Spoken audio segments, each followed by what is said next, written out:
Welcome to my channel. আমার YouTube চ্যানেলে আপনাদের স্বাগত জানাই। আজ আমরা বেরিয়ে পড়েছি একটা দারুণ ট্যুর করতে। তবে এখন কোথায় যাব, কোথায় ঘুরবো, কী কী দেখবো সব কিছু এখন বলবো না, সাসপেন্স রয়েছে। তবে বর্তমানে আমরা শিয়ালদা স্টেশনে চলে এসেছি। দার্জিলিং মেল দাঁড়িয়ে আছে সামনে, তাহলে বুঝতেই পারছেন কোথায় যাচ্ছি। আমরা দেখব কমলালেবু গার্ডেন, কাঞ্চনজঙ্ঘা, ওয়াটারফলস, আরও অনেক কিছু। এত সুন্দর সব জিনিসের সাক্ষী হবেন আপনারা। আমরা চলেছি একসঙ্গে একটা বড় টিম, প্রায় 12 জনের টিম। তাহলে আমরা চলি দার্জিলিং মেলে। দার্জিলিং জেলায় যাচ্ছি, দার্জিলিং আমরা সবার শেষে যাব। তো জায়গাগুলো আপনারা দেখবেন, আশা করি আপনাদের ভালো লাগবে। তাহলে আমাদের যাত্রা শুরু করছি।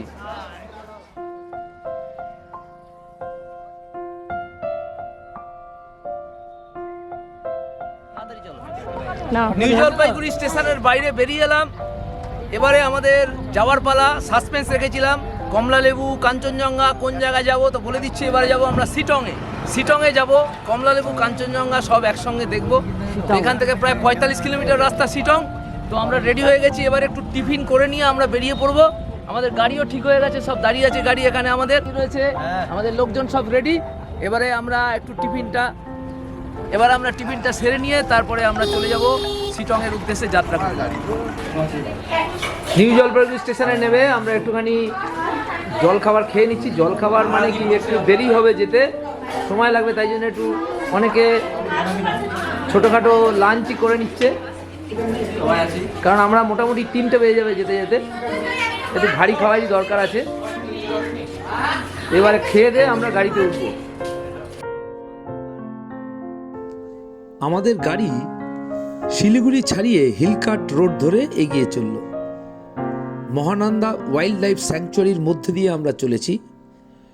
বহু পরিচিত এই রাস্তা, অনেকবারই এসেছি এই পথে। দুপাশে শাল সেগুনের জঙ্গল, আর তার মধ্যে দিয়ে কালো আঁকাবাঁকা পথ। প্রতিবারই যেন নতুন লাগে এই পথ। আমাদের গাড়ির চালক বিভেস। দরকার হলে আপনারা যোগাযোগ করতে পারেন এই নাম্বারে, এই ড্রাইভারের সঙ্গে। নর্থ বেঙ্গল, সিকিম ভালো করেও ঘুরিয়ে দেবে। আমরা সেবক রোড ছেড়ে এখন চলেছি গ্যাংটকের রাস্তায়। রাস্তার প্রাকৃতিক সৌন্দর্য অসাধারণ। রাস্তার দুপাশে বড় বড় গাছ, ছায়া সুনিবিড়, শান্ত স্নিগ্ধ এই পথ। এই রাস্তা বেশ কিছুটা এগিয়ে বাদিকে পড়ল বিরিক মোড়। এই বিরিক মোড় পেরিয়ে আমাদের গাড়ি আস্তে আস্তে উপরে উঠতে লাগলো।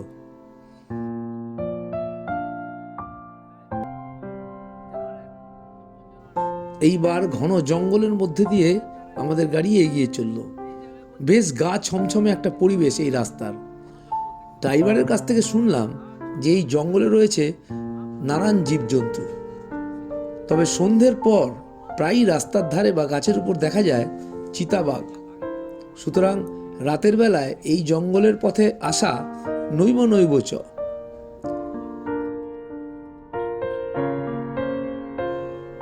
আমরা নিউ জলপাইগুড়ি থেকে একটু দেরিতেই যাত্রা শুরু করেছি, তাই আমাদের পৌঁছতে পৌঁছতে প্রায় বিকেল হয়ে যাবে।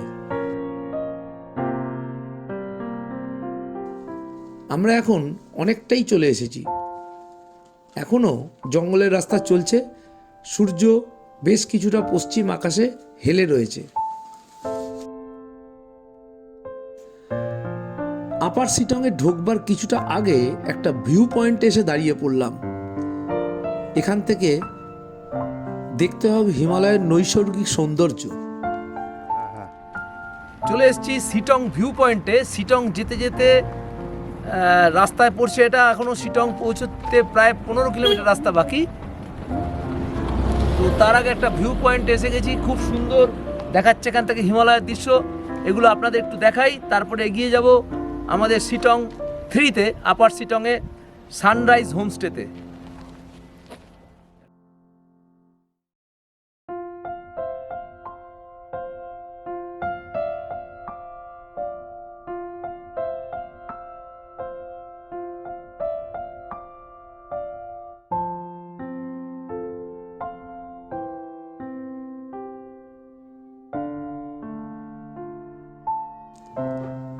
আরও কিছুটা এগিয়ে সিটং 2-তে চলে এলাম একটা কমলা লেবু বাগানের সামনে।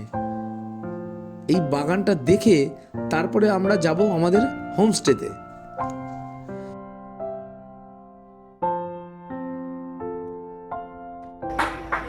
চলে এসেছি সিটংয়ের লেবু বাগানে। এটা হচ্ছে সিটং 2-তে, অসাধারণ একটা লেবু বাগান। তো আমরা লেবু বাগানটা দেখে তারপরে আমরা যাব হোমস্টেতে উঠব। আমার পিছনে দেখতে পাচ্ছেন কীরকম লেবু ফুলে রয়েছে, অসাধারণ লেবুর ফলন হয়েছে এবারে। সিটংয়ে আসার উদ্দেশ্য হচ্ছে এই লেবু বাগানটা দেখা। তো এই ডিসেম্বরের শেষে বা জানুয়ারিতে আসলে এই সিনটা এখানে দেখতে পাবেন। 50 টাকা করে টিকিট কেটে এখানে ঢুকতে হয়। আমরা ঢুকলাম। এখান থেকে আমাদের হোমস্টেটা আরও 10 কিলোমিটার দূরে আপার সিটংয়ে। তো লেবু বাগানটা আমরা ভিজিট করে তারপরে আমরা আপার সিটংয়ে আমাদের হোমস্টেতে চলে যাব। চলো আমাদের সঙ্গী সাথীরা সবাই চলে এসছে, কিন্তু এখানে লেবু তো ছেঁড়া যাবে না, কারণ লেবু ছিঁড়লে ফাইন হয়ে যাবে। তো আমাদের লেবু কিনতে হবে। এখানে লেবুটা কিরকম দাম বললো? 12টা লেবু হচ্ছে 200 টাকা দাম, দার্জিলিং লেবু। তাহলে বুঝতে পারছেন কিরকম দাম। আমাদের ওখানে মনে হয় কম দাম। 12টা লেবু 200 টাকা।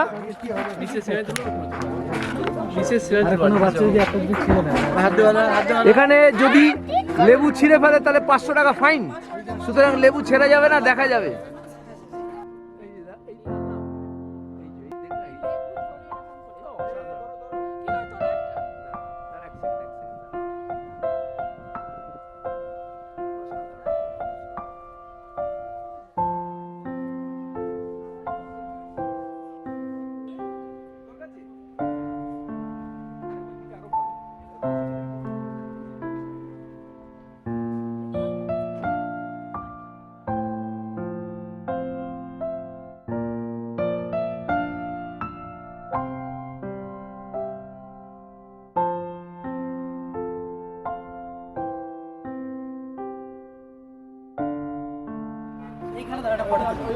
অসাধারণ এই লেবু বাগানটা। দার্জিলিংয়ের লেবু অসাধারণ টেস্ট হয়। দেখতেই পাচ্ছেন সব লেবুগুলো কীরকম টাইট, একেবারে খোসাগুলো লেবুর সঙ্গে আটকে থাকে। নাগপুরের লেবুগুলো একটু ফাঁপা হয়, এই লেবুগুলো একেবারে চাপা হয়, সুমিষ্ট এবং খুব সুন্দর গন্ধযুক্ত হয়।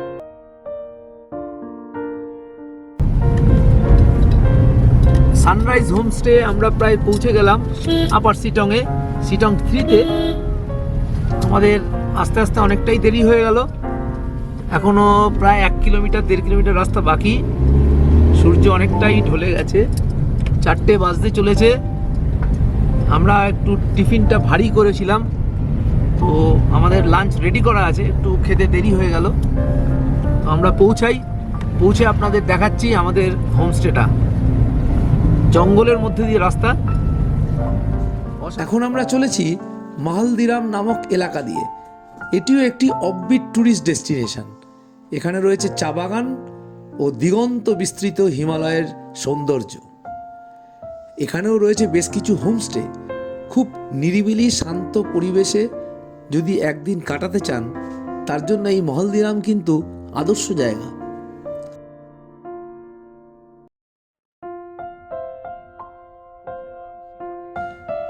ঘন্টা চারেক জার্নি করে প্রায় বিকেল 4:30 নাগাদ আমরা পৌঁছে গেলাম সানরাইজ হোমস্টেতে।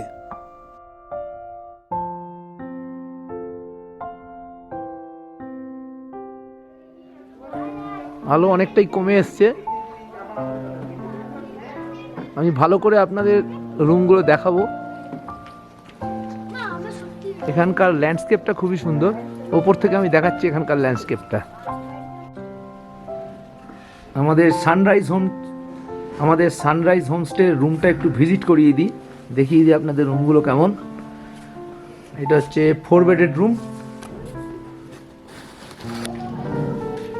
দুখানা পাশে পাশে বেড আছে, পাইন কাঠের সুন্দর কারুকার্য করা রয়েছে। এখানে রয়েছে একটা আয়না, এপাশে একটা টেবিল রয়েছে, ওদিকেও একটা টেবিল রয়েছে জিনিসপত্র রাখার জন্য। এই কোণাতে একটা ছোট্ট স্পেস রয়েছে বসার। হচ্ছে টয়লেট রয়েছে, গিজার, নিচে রয়েছে বেসিন আর ইংলিশ টাইপের একটা কোমোড। এই হচ্ছে আমাদের রুম, বেশ পরিষ্কার পরিচ্ছন্ন। এই সামনে রয়েছে একটা সুন্দর বারান্দা, এখান থেকে বসে বসে পুরো বাইরের ভিউ দেখা যায়। অসাধারণ এই হোমস্টেটার অবস্থান, খুব ভালো ভিউ দেখা যায় হোমস্টেটা থেকে।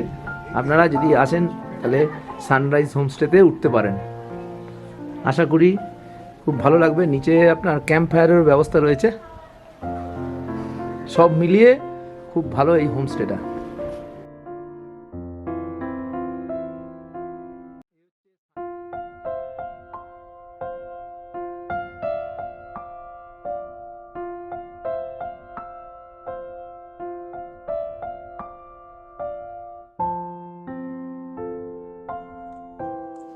রাতে বেশ ভালোই ঠান্ডা রয়েছে এখানে, প্রায় 10 থেকে 12 ডিগ্রি সেন্টিগ্রেডের মতো টেম্পারেচার।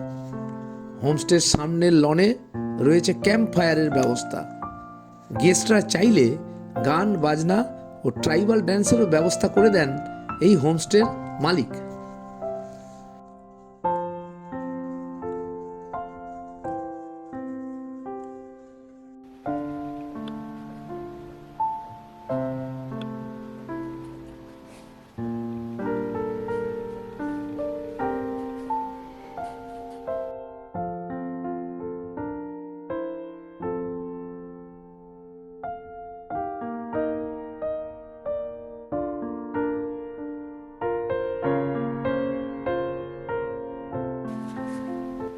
গুড মর্নিং দর্শক বন্ধুরা, দ্বিতীয় দিন শিটংয়ে সকাল হলো। আমরা অপেক্ষা করছি আমাদের হোটেলের বারান্দায়। এখন প্রায় 6টা বাজতে 5:55। আস্তে আস্তে এদিকে আকাশ লাল হয়ে উঠছে, সানরাইজের জন্য অপেক্ষা। কাঞ্চনজঙ্ঘা অল্প অল্প মাথা তুলে দাঁড়িয়েছে, আপনাদের এখনই দেখাবো আমরা জুম করে এই ক্যামেরা দিয়ে। আমরা অপেক্ষা করছি সুন্দর সানরাইজের অপেক্ষায়। আশা করছি ভালো সানরাইজ দেখতে পারবো, কারণ আজকে আকাশ ক্লিয়ার আছে। তো অপেক্ষা করি সানরাইজের জন্য, আমরাও দেখবো, আপনাদেরও দেখাবো। অসাধারণ অসাধারণ সানরাইজ দেখা যায় এখান থেকে। রক্তিম আভা চারিদিকে ছড়িয়ে পড়েছে, সূর্য উঠবে উঠবে করছে।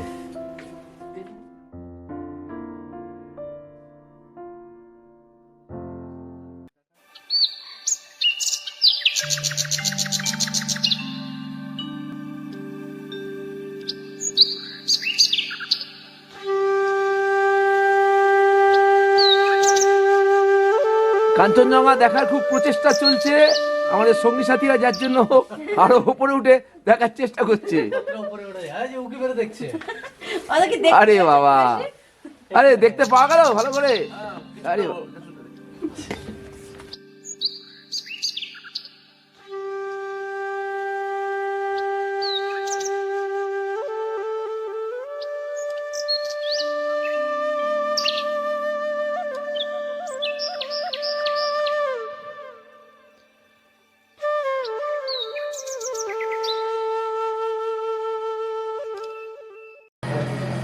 আমরা সকাল সকাল ব্রেকফাস্টে চলে এলাম শিটংয়ের যে আমাদের সানরাইজ হোমস্টেতে। ব্রেকফাস্ট করে আমরা সাইট সিনে বেরিয়ে যাব। তো ব্রেকফাস্টে কেউ কেউ নিয়েছে পুরি সবজি, আর কেউ কেউ নিয়েছে আবার রুটি। তো পুরি সবজি খাওয়া চলছে এখন।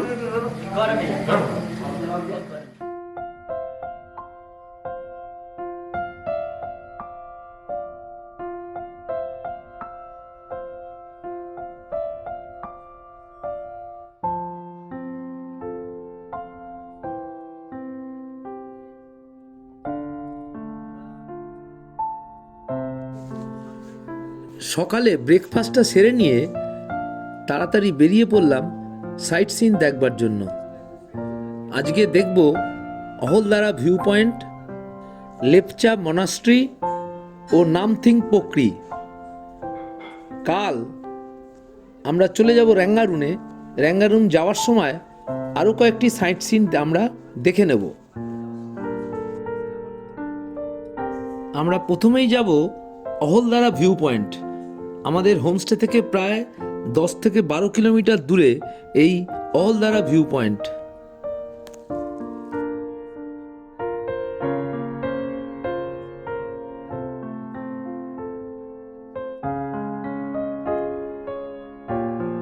অহলদারা ভিউ পয়েন্টের যে রাস্তা, সেই রাস্তা দিয়ে যাচ্ছি। এখানে 50 টাকা এন্ট্রি ফি দিয়ে এই সিঙ্কোনা প্ল্যান্টেশন প্রজেক্টের মধ্যে আমরা ঢুকলাম।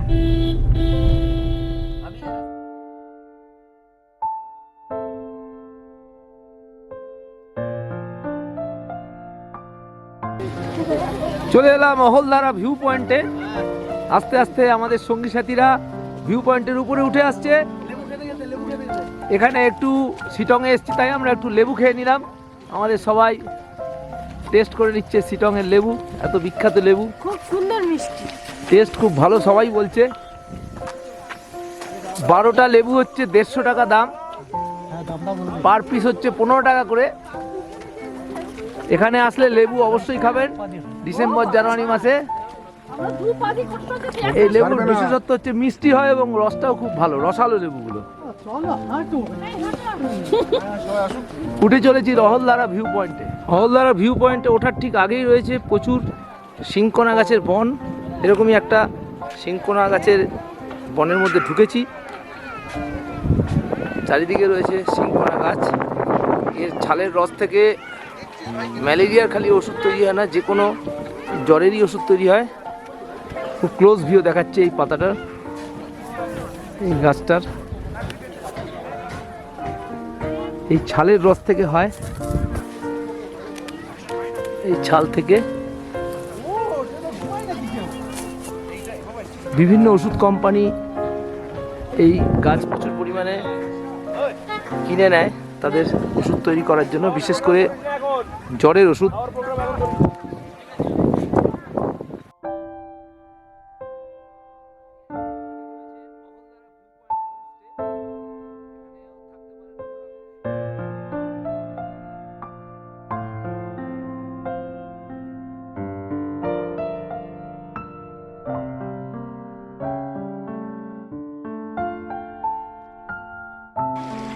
চলে এলাম অহলদারা ভিউ পয়েন্টে।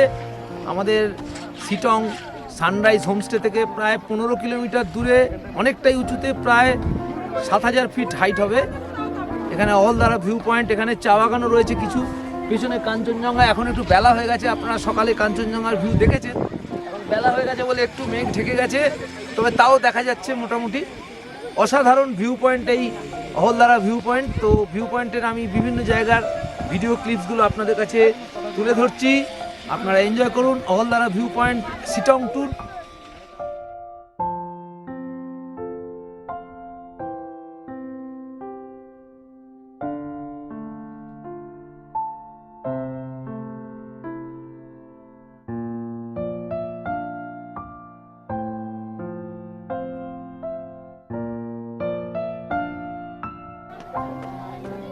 অহলদারা ভিউ পয়েন্টের নিচে বেশ কিছু হোমস্টে রয়েছে, এখানে এসেও থাকতে পারেন। আমি ডেসক্রিপশন বক্সে বেশ কিছু হোমস্টের কন্ট্যাক্ট নাম্বার দিয়ে দেবো, আপনারা যোগাযোগ করে নেবেন। নিচে দেখা যাচ্ছে তিস্তা বয়ে যাচ্ছে, অসাধারণ তিস্তা ভিউ। এখানে পাহাড়ের গায়ে গায়ে সুন্দর সুন্দর বাড়িঘরগুলো একেবারে দেশলাই বাক্সের মতো দেখা যাচ্ছে। ওই যে নিচে তিস্তা বয়ে যাচ্ছে আঁকা বাঁকা পথে, অসাধারণ তিস্তা ভিউ হচ্ছে এখান থেকে।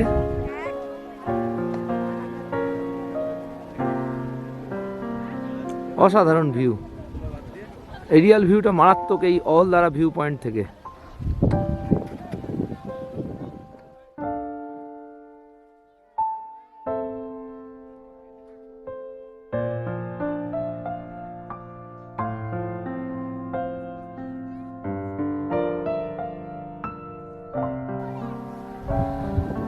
এখানে ন্যাচারাল রবীন্দ্রনাথ ঠাকুরের মুখাকৃতি হয়েছে এই পাহাড়ে। দেখাচ্ছি আপনাদের এই পাহাড়টা, ভালো করে লক্ষ্য করুন। এটা একটু ব্যাকলাইটে আছে, দেখুন ওপর থেকে, দেখুন ওপর থেকে রবীন্দ্রনাথের কপাল, তারপরে নাক, তারপরে দাড়ি আস্তে আস্তে নিচের দিকে নেমে যাচ্ছে। একদম ন্যাচারাল রবীন্দ্রনাথ ঠাকুরের ফেস, আশা করি আপনাদের এই আকৃতিটা বুঝতে অসুবিধা হয়নি। অহলদারা ভিউ পয়েন্টের নিচের জায়গা থেকে এটা দেখা যায়।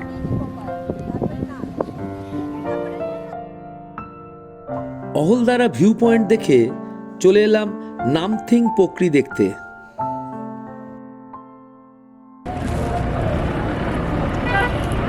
চলে এলাম নামথিং পোকরি যাওয়ার গেটওয়েতে। এখানে রয়েছে সামনে একটা বীর হনুমানের মূর্তি। এই হনুমানের মূর্তির পাশ দিয়ে এই পাইন বনের মধ্যে দিয়ে রাস্তা।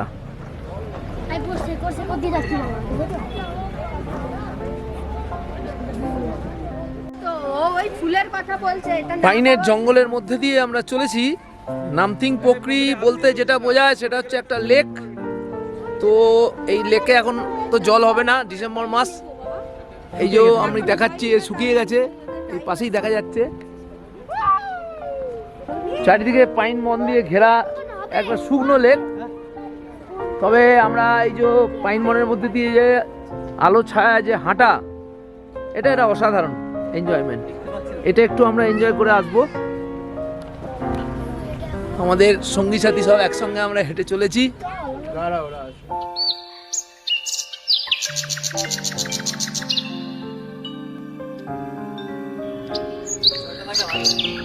পাইনের ফাঁক দিয়ে দেখা যাচ্ছে আমাদের সব সঙ্গী সাথীরা আস্তে আস্তে এগিয়ে চলেছে।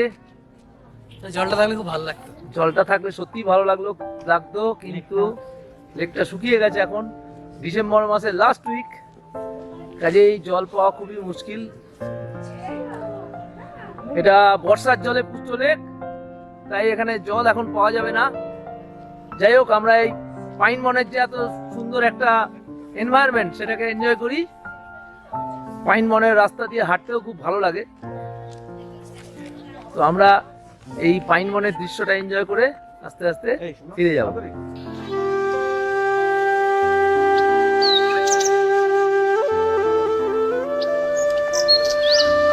মোটামুটি 500 মিটার পাইন বনের মধ্যে দিয়ে উপরে উঠে আমরা পৌঁছে গেলাম একটা শিবের মন্দিরে। নামথিং পোকরিতে জল পেলাম না। যাই হোক, তো এই নিরিবিলি শান্ত জায়গায় একটা শিবের মন্দির দেখতে পেলাম। এটা দর্শন করে আবার আমরা নিচে নেমে যাব।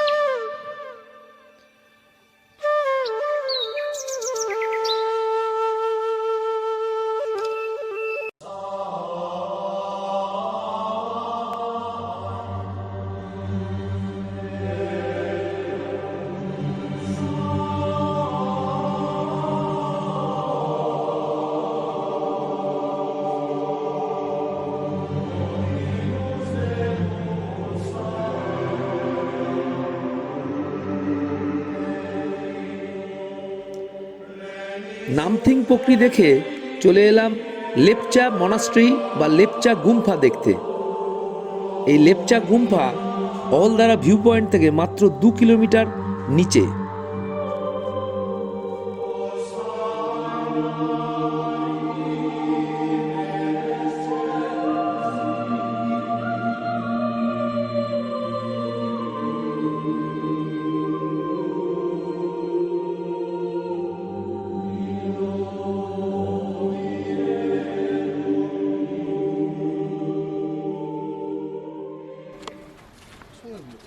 শিটংয়ে আমরা অহলদারা ভিউ পয়েন্ট দেখে চলে এলাম লেপচা গুম্ফার কাছে। লেপচা গুম্ফা দেখে ঠিক লেপচা গুম্ফা থেকে 100 মিটার উপরে হচ্ছে একটা মডেল রয়েছে, আই লাভ শিটং। সেখানে চলে এসেছি। এখানে একটা মারাত্মক ফটোগ্রাফি পয়েন্ট। আপনারা আসলে এই জায়গাটা মিস করবেন না। আই লাভ শিটং, এখানে এসে ভালো করে ফটোগ্রাফি তুলতে পারবেন, ভিডিওগ্রাফি করতে পারবেন। তো এই জায়গাটা আমরা দেখে এবার আস্তে আস্তে নিচে নেমে যাব এবং আমরা চলে যাব আমাদের সানরাইজ হোমস্টেতে। ও যা আমরা সানরাইজ হোমস্টেতে এসে লাঞ্চ শুরু করে দিয়েছি। লাঞ্চে দিয়েছে আমাদের ভাত, একটা শাক, লোকাল শাক, আলু ভাজা, ডাল, ডিমের কারি। এ হচ্ছে কাঁসার থালায় খুব সুন্দর যত্ন করে খেতে দিয়েছে। আমাদের সঙ্গী সাথীরা সবাই খাওয়া শুরু করে দিয়েছে। একটু খেতে খেতে দেরি হয়ে গেল, কারণ আমরা সাইট সিন করে এসে খাচ্ছি। কালকে আমরা শিটং ছেড়ে বেরিয়ে যাব রাঙ্গারুনের দিকে বিভিন্ন সাইট সিন করে। শিটংয়ের দ্বিতীয় পর্বের ভিডিওতে দেখতে পাবেন আমরা কিভাবে জঙ্গলের মধ্যে দিয়ে ট্রেক করে পৌঁছলাম পেমারিক জিগলিং মনাস্টারিতে। এছাড়া দেখবেন যোগীঘাট ব্রিজ ও রিয়াং নদীর দৃশ্য। সুতরাং শিটংয়ের দ্বিতীয় পর্বের গল্প শোনবার জন্য অনুরোধ রইল।